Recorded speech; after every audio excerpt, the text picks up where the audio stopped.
Tanggal 17 Agustus 45 merdeka. Baru 2 bulan,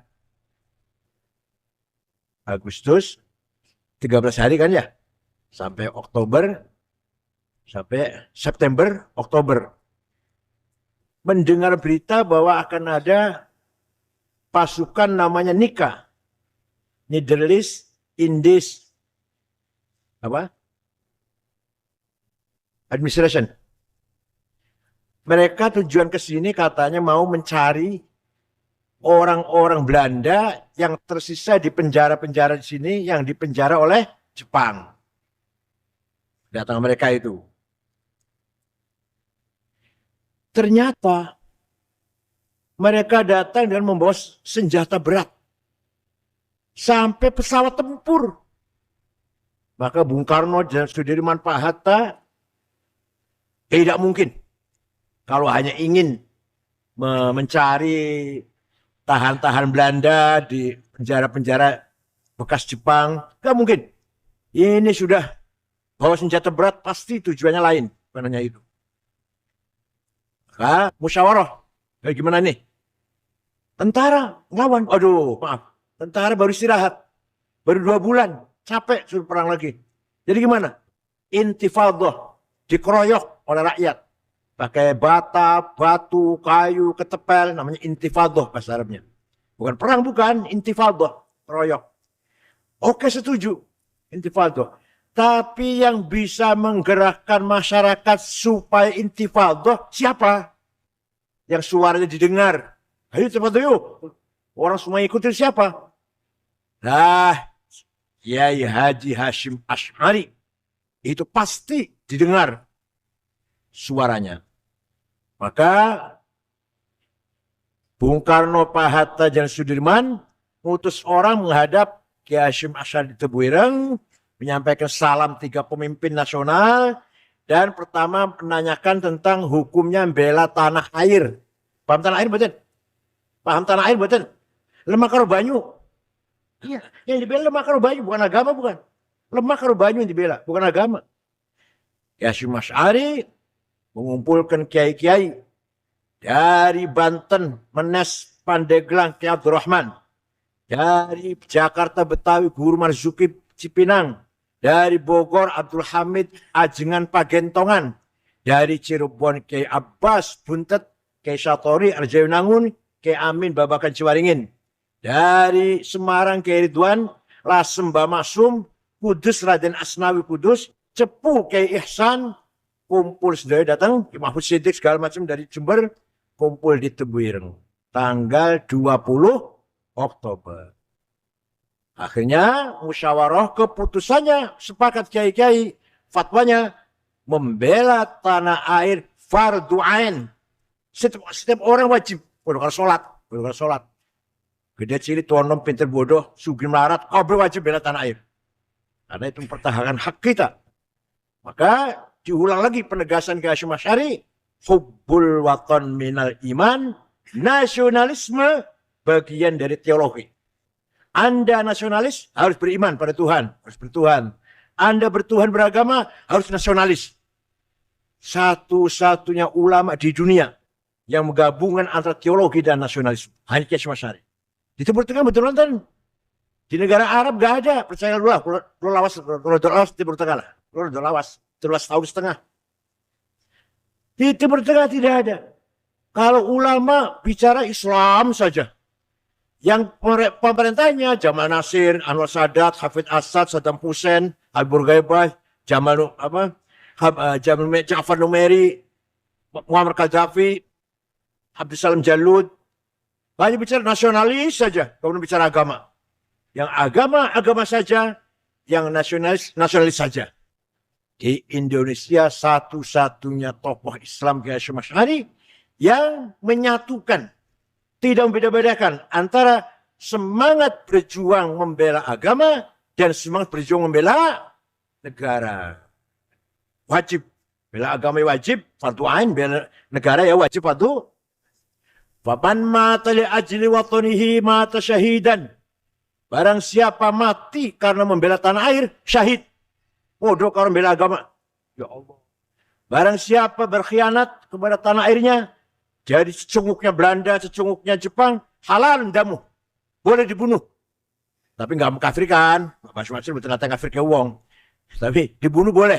Yang menjadi anteknya Belanda atau Jepang. Walhasil tanggal 10 November sudah siap-siap mau perang. Nikah datang, Ki Hasyim Asy'ari menunjuk komandan perangnya, Yai Abbas Buntet. Saya baru tahu belakangan. Saya kira dulu Ki Wahab, ternyata Ki Abbas. Wahab wakil. Mengambil markas di desa Siwalan Kerto. Punten Waru ya, Waru. Siwalan Kerto Waru. Sekitar desanya Khofifah pada situ ya. Terjadi peperangan yang tidak seimbang. Walaupun kita korbannya banyak, konon kurang lebih 20.000, tapi kita menang. Brigjen Malabi, yang dari Inggris komandannya itu, tanggal 10 November, hari pertama perang, mobilnya meledak. Malabi mati, supirnya mati, ajurnya mati.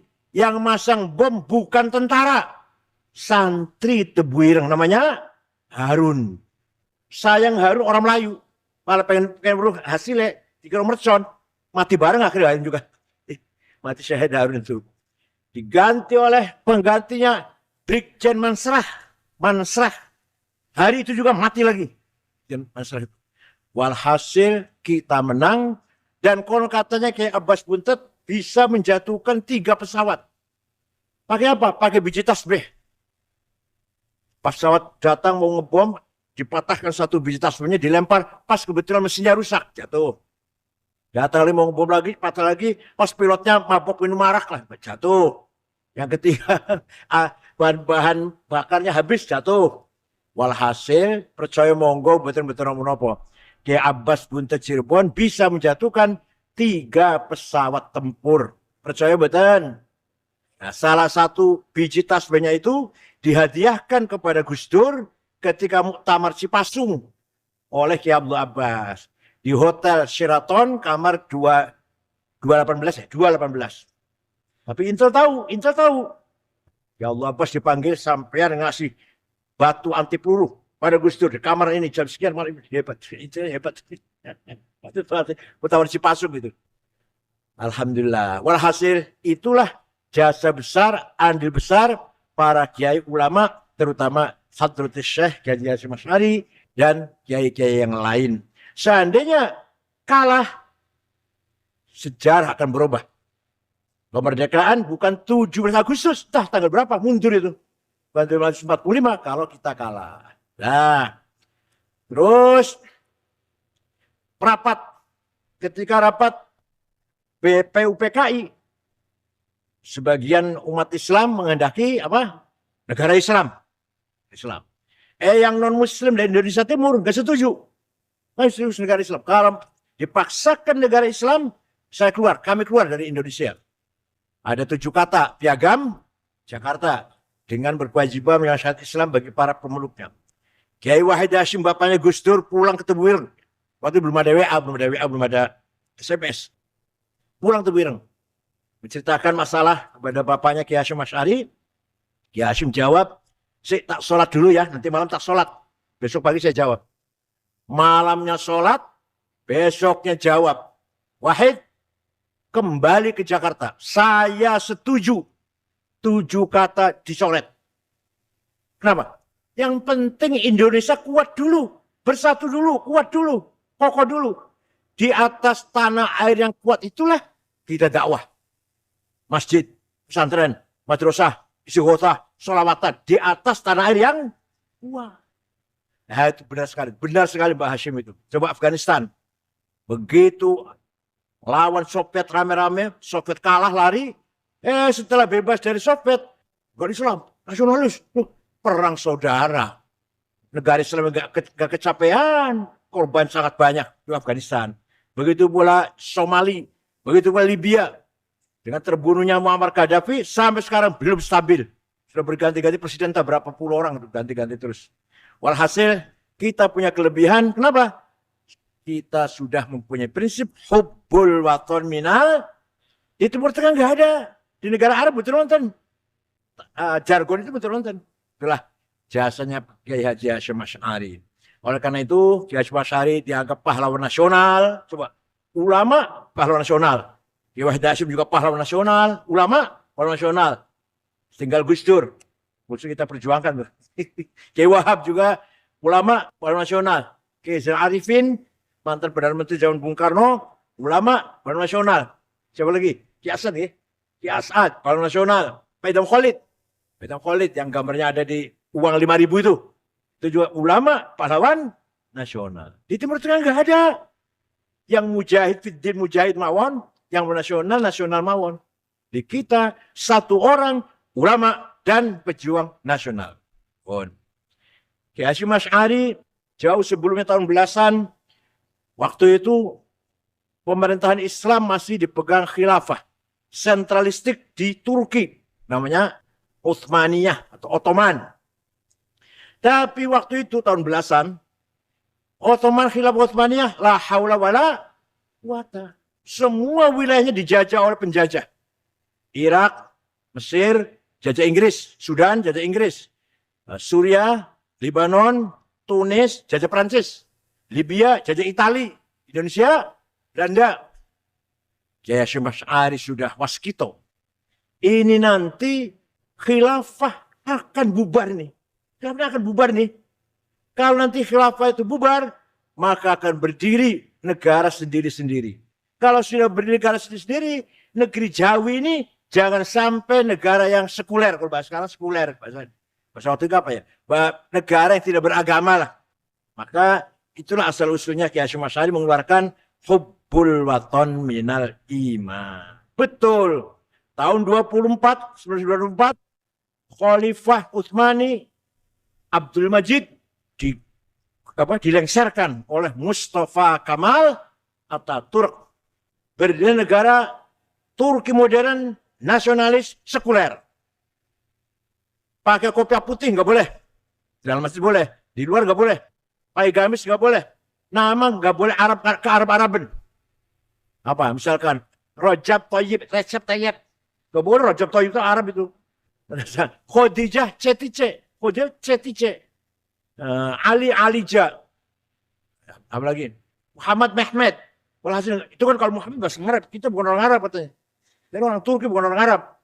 Jangan Muhammad Mehmet. Gambar-gambar khalifah Utsmani buang. Dilarang dipasang. Malah sholat azan diganti pakai bahasa Turki.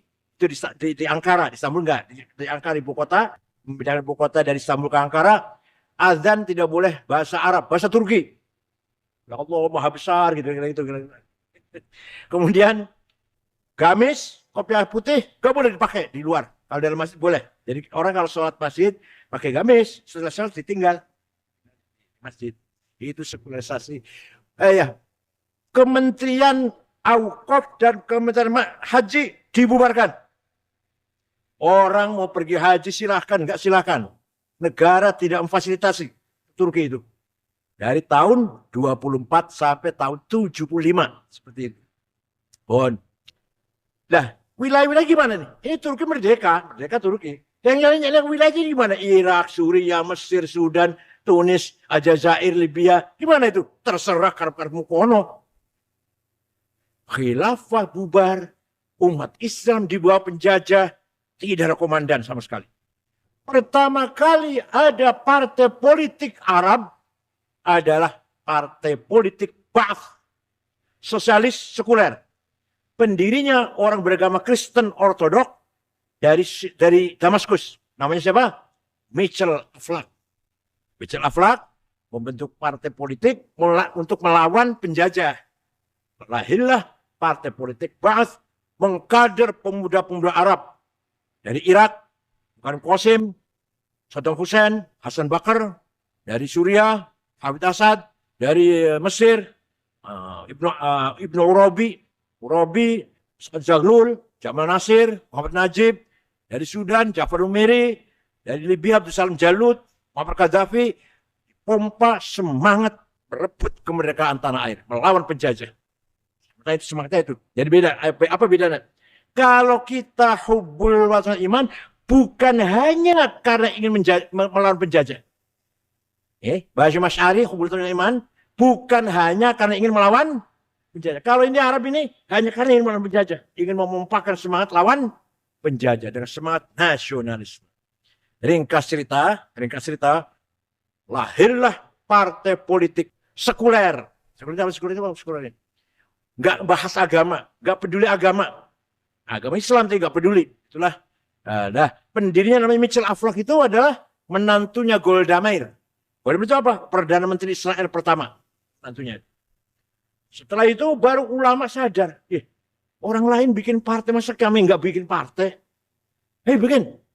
Lahirlah partai Ikhwanul Muslimu tahun 37. Pendirinya ulama Sunni Ahlussunnah Jamaah. Namanya Syekh Hasan Al-Banna. Ya, cabang dibuka di Sudan, di Suriah, cabang-cabang Ikhwan Muslimun.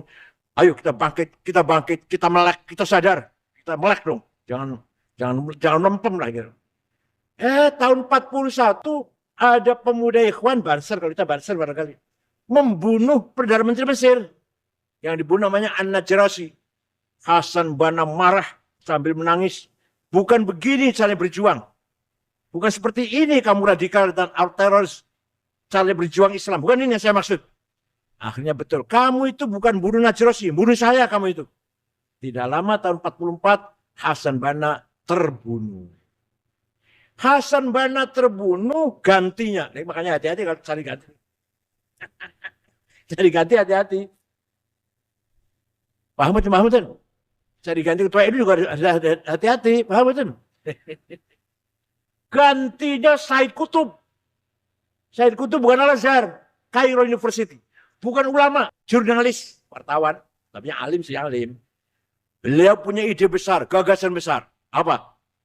Gagasan besar baru ini. Yang namanya jahiliyah. Itu bukan buta huruf primitif. Bukan.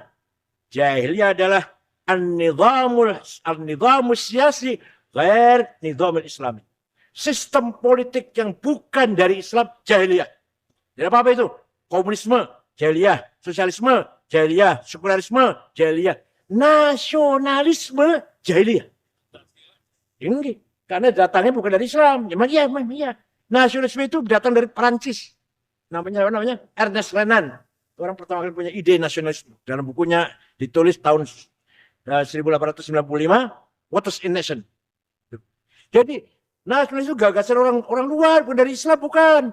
Kalau Islam khilafah, maka ketua atau mursyid am Ikhwan Muslimun, Said Qutb, membuat panduan kitab buku resmi namanya Ma'alim Fit-Thari. Sampai sekarang beredar di anak-anak namanya tarbiyah.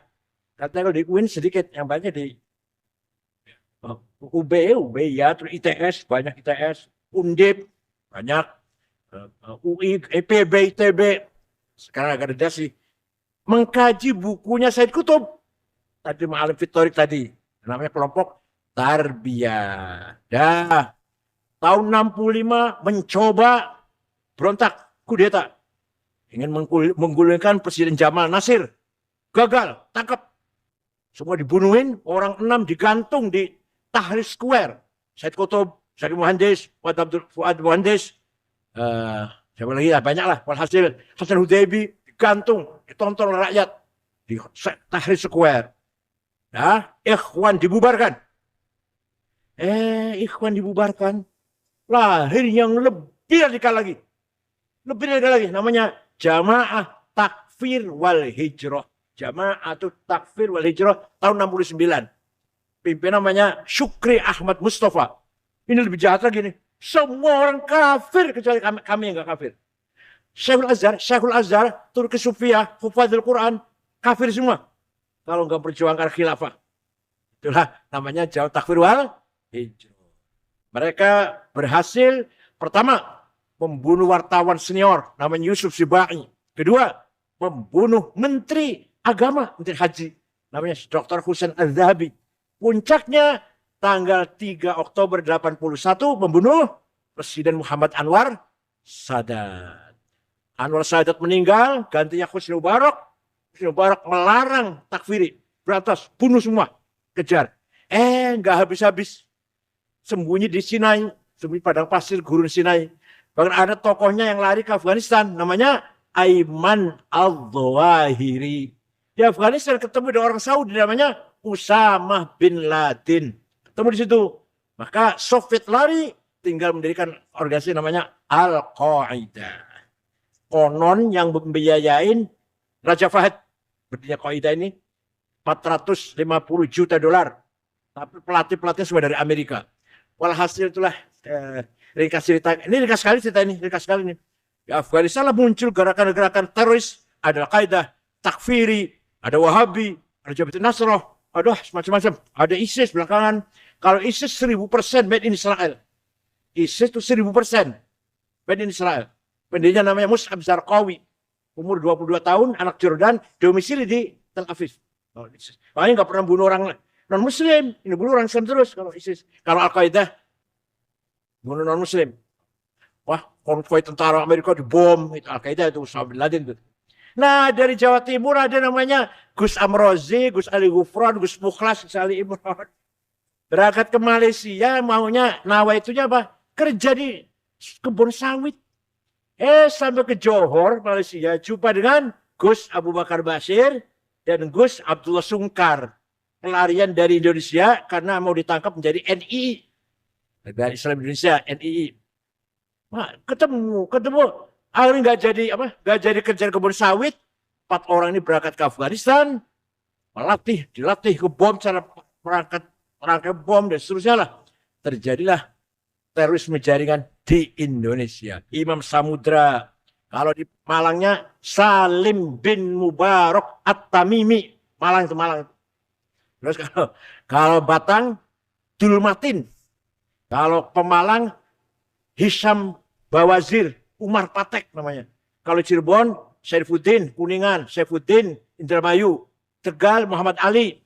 Lagi Banten Imam Samudra. Walhasil terbentuklah jaringan-jaringan radikalisme sampai terus di Indonesia.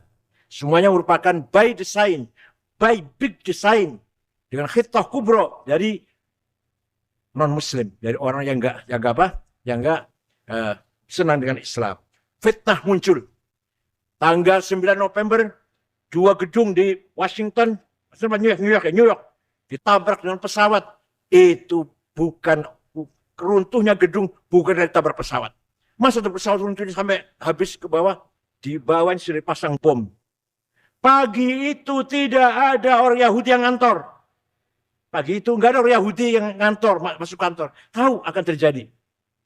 Ada lagi, Irak dituduh punya senjata kimia, senjata biologi yang akan bisa memusnahkan massal. Gempur.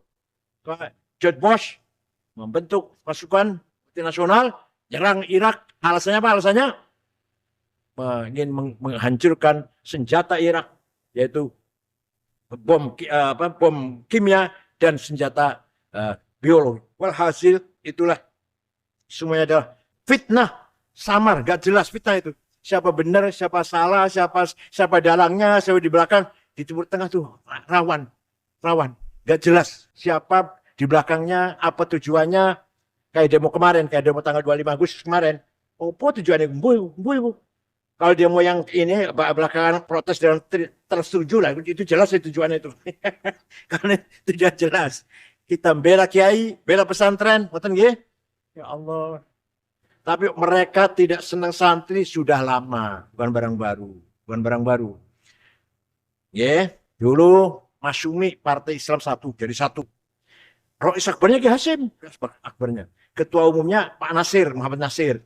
Muhammad Hasim ya ketua, Muhammad Hasim, ada Kasman Singa di meja, ada Burhanuddin Harahap, ada Mr. Rum. Nah, tapi ternyata dalam perjalanan selama 7 tahun tuh, Ki Hasyim Asy'ari sering direndahkan. Kiai-kiai dari NU direndahkan, diremehkan, disingkur ya bahasa Jawanya. Akhir tahun 52 NU menyatakan keluar dari Masyumi. Begitu Masyumi kata Masyumi, ayo keluar, silakan bikin partai sendiri. Orang bakal iso, sarungan sebagai partai orang bakal. Ternyata ikut pemilu tahun 55, pemilu yang sangat demokratis tahun 55 itu. Tahun 55 pemilu yang sangat sempurna, demokratis. NU mendapat suara ketiga. Pemenang PNI, kedua Masyumi, ketiga Nahdlatul Ulama. Orang kaget semua tuh. Kiai-kiai bisa gaya partai. Pada sarungan, gak jelas, gudikin barang. Dari situlah antara Masyumi dan NU bersaing. Dari situ. Ketika Kiai Hasyim, bapaknya Gus Dur, kecelakaan di Bandung sampai wafat. Ya cuma wafatnya kecelakaan. Gus Dur masih kecil ada tuh. Di mobil ada Gus Dur tapi selamat. Itu Pak Nasir, Rom, Kasman Singa di meja, berharap gembira. Mendengar berita Wahid Hasyim mati gembira. Kecuali satu, Pak Hamka. Hamka menitikkan air mata. Ya orang Masyumi paham Kak. Tapi mendengar Kiai Wahid Hasyim meninggal, menitikkan air mata. Hanya paham Kak. Ini cerita gini, Gus Dur cerita ke saya begini nih. Nah jadi kita nggak heran kalau ada kelompok yang masih anti santri, anti pesantren, dan anti kiai-kiai pesantren. Ya inilah kita jalan terus, kita bangga, kita iftikhar menjadi santri yang kita tunjukkan santri adalah al-hisnul hasin, benteng yang kokoh dalam pertahankan ta'alum din Islami, nilai-nilai ajaran agama Islam. Tanpa pesantren tidak ada orang ngaji mustalah hadis. Tanpa hadis ada, kalau hadis ada, mustalah hadisnya nggak ada. Males lah.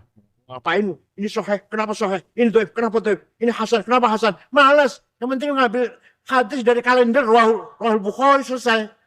Rahul apa? Rahul apa? Kalender, ini selesai. Daripada mikir-mikir sahih, kenapa sahih? Begitu pula tidak ada yang di luar pesantren mengkaji usul fiqh, ayat muhkamah, mutasyabihah, mutlaqah, muqayyadah, ammah, khassah, majaz, hakiki, nasikhah, mansukh itu ngopoi. Males.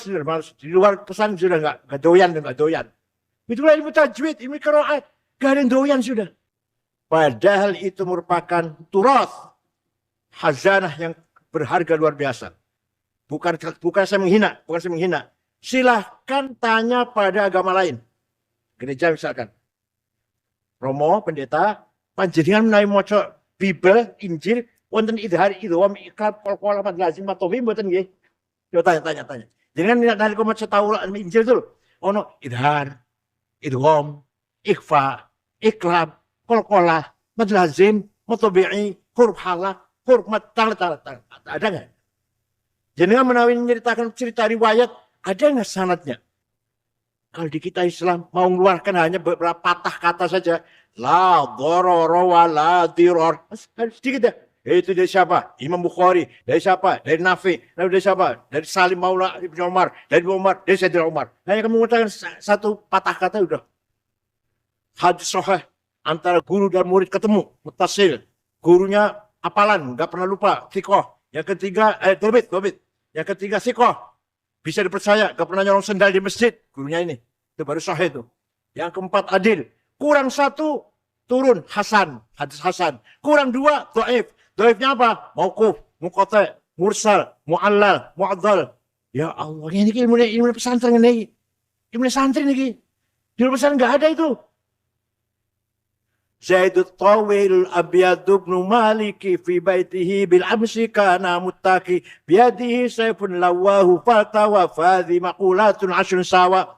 Kayaknya kajiannya tuh Zaidun Utaiman Zaid iku ibnu Malik anak iku At-Tawil wong dhuwur, Al Abiyadu kulita putih, ibnu Malik anak Man Malik biya fi baitihi nang jero omahe bil amsi wingi kana mutagit tongkrong biadi saya pun tangan kel golok lawah bengkok akan sapa zat ing golok fata mau jadi bengkok opo golok kene betul paham itu namanya kategori 10 namanya Zaidun esensi atau il quantity al abyadu quality Ibnu Malik relasi fi baiti place bil amsi time kana mutaki posisi biadi saya pun to have lawahu aksi fatwa reaksi. Aku kira ibu santri orang tengok orang apa? Belum lagi bicara analogi. Kias ada 9. Aulawi, Burhani, Mantiki, Jadali, Istiqra'i, Tamthili, Khitobi, Sya'ri, Iqna'i. Ayo. Narkoba, sabu-sabu, haram apa halal? Haram apa halal? Oh berani yang haram kan di Quran ada? Ayat Quran wonten? Enggak ada. Hadis wonten? Enggak ada. Ijma ulama. Tegas. Nah, sabu haram wonten? Enggak ada. Maka harus pakai kias, namanya kias burhani. Ada muskirun, ini barang mabuk, itu namanya muqaddimah surah, premis minor. Wa kullu muskirin khamrun, setiap mabukan berarti masuk golongan khamr, namanya muqaddimah kubra, premis major. Wa kullu khamrin haram, sedangkan setiap khamr itu haram, namanya qaul syarih, legal statement. Maka fahadha haram, maka ini barang pun haram. Namanya natijah sadiqah, positive conclusion. Dikira ilmunya pesantren. Tahlil mau apa nanti? Belum lagi kias aulawi. Di Quran ada, di Quran. Wala taqul lahuma uffin wala tanharhuma. Jangan bentak-bentak ayah ibu. Jangan ngomong kasar sama ayah ibu. Kalau gitu kita tempeleng aja. Tempeleng saja. Enggak boleh. Kenapa enggak boleh? Kias aulawi. Kalau bentak saja haram, ngomong kasar saja haram, lebih-lebih, luwi-luwi, nempeleng. Wala taqrabuz zina innahu kana fahishatan wa sa'a sabila. Jangan mendekati zina. Apa jangan apa? Jangan apa? Mendekati zina. Nah, zinanya. Jangan mendekati zina. Quran melarang. Yang dilarang Al-Quran itu mendekati. Wala taqrabu. Ojo marak-marak. Ojo mendek-mendek. Zina pada zina. Kalau itu langsung saja gak usah mendek-mendek ya. Nah, kalau mendekati saja haram, lebih-lebih zinanya. Itu menggunakan kias dan dengan ada metode ijma dan kias. Ijma itu bayan akli secara kolektif, kias bayan akli secara individual. Dengan adanya dua ijma dan kias, lahirlah ilmu fikih. Ilmu fikih itu karena ada ijma kias. Kalau nggak ada ijma kias, nggak ada ilmu fikih. Safinah, Fathul Qorib, Mu'in, Fathul Wahab, Majmu, Muhadzab, Al-Mahalli, 40 jilid. Karena ada ijma dan kias. Malah kebanyakan kias. Kebanyakan ilmu itu dari kias. Ijma sedikit. Alhamdulillah kita bangga dengan prinsip kita. Metode cara berpikir kita. Mencapai psikologi. Kebenaran yang kita cari. Dari bayan ilahi Quran. Bayan nabawi hadis. Dan bayan akli kolektif ijma. Bayan akli syakhsi fardi. Namanya kias. Oleh karena itu kita nggak bisa meninggalkan Quran, hadis, ijma dan ini terangkan. Kalau saya terangkan 2 tahun ini, dikira gampang. Terima kasih, syukran wa dumtum. Selamat Hari Santri untuk kita semua. Kita bangga mempunyai Hari Nasional Hari Santri. Mudah-mudahan dengan adanya peringatan Hari Santri ini, santri percaya diri. Santri apa? Percaya diri. Tidak rasa takut. Wala tahinu wala tahzanu wa antumul a'laun in kuntum mu'minin. Jangan rendah hati. Jangan kecil hati. Kamu harus menang kalau kamu betul-betul beriman. Jadi menang itu wajib. Kalah itu dosa.